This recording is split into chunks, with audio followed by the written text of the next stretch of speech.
আসসালামু আলাইকুম। আজকে শেয়ার করব একটা চকলেট থিম কেক।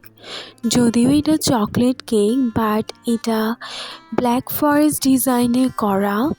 আসলে কাস্টমার ডিমান্ড ছিল যে এটা ব্ল্যাক ফরেস্ট ডিজাইনের হতে হবে আর কেকটা চকলেট কেকের উপর করতে হবে। আসলে যেটা অথেন্টিক ব্ল্যাক ফরেস্ট কেক সেটা আসলে চেরি পাই ফিলিংস দিয়ে করা হয় আর হোয়াইট হুইপ ক্রিম দিয়ে করতে হয়। তো যেহেতু এটা কাস্টমারের ডিমান্ড ছিল তাই আমি এভাবেই করে দিয়েছি।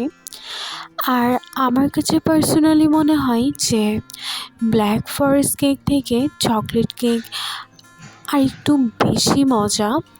আসলে এক একজনের টেস্ট এক এক রকম, বাট আমার কাছে পার্সোনালি মনে হয় যে চকলেট কেকটা বেশি টেস্ট হয়।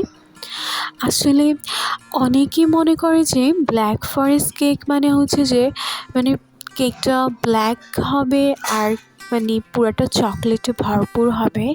অ্যাকচুয়ালি না, যেটা অথেন্টিক ব্ল্যাক ফরেস্ট কেক সেটা হচ্ছে হোয়াইট হুইপ ক্রিম দিয়ে করার, ভিতরে চেরি পাই ফিলিংস।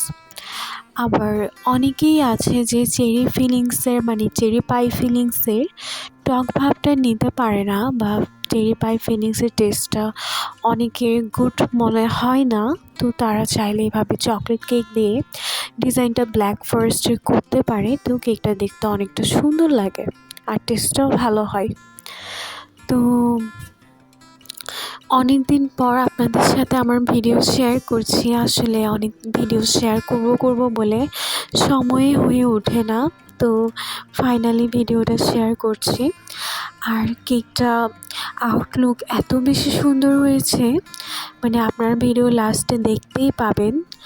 অনেক দিনই ইচ্ছা ছিল এই কেকটা করব, আসলে করব বলে করাই হয় না। ফাইনালি কাস্টমার অর্ডার করেছে, তো আমার কাস্টমার ওর বাবার জন্য কেকটি নিয়েছে, বাবার বার্থডের জন্য। আমার কাস্টমার কিন্তু কেকটা অনেক বেশি পছন্দ করেছিল, মাশাল্লাহ। আমার কাছেও কেকটি অনেক বেশি সুন্দর লেগেছে, মাশাল্লাহ। তো আপনাদের কাছে কেমন লেগেছে আমাকে অবশ্যই জানাবেন। এই তো আমার কেকটা রেডি হয়ে গিয়েছে, এটা আমার কেকের ফাইনাল লুক।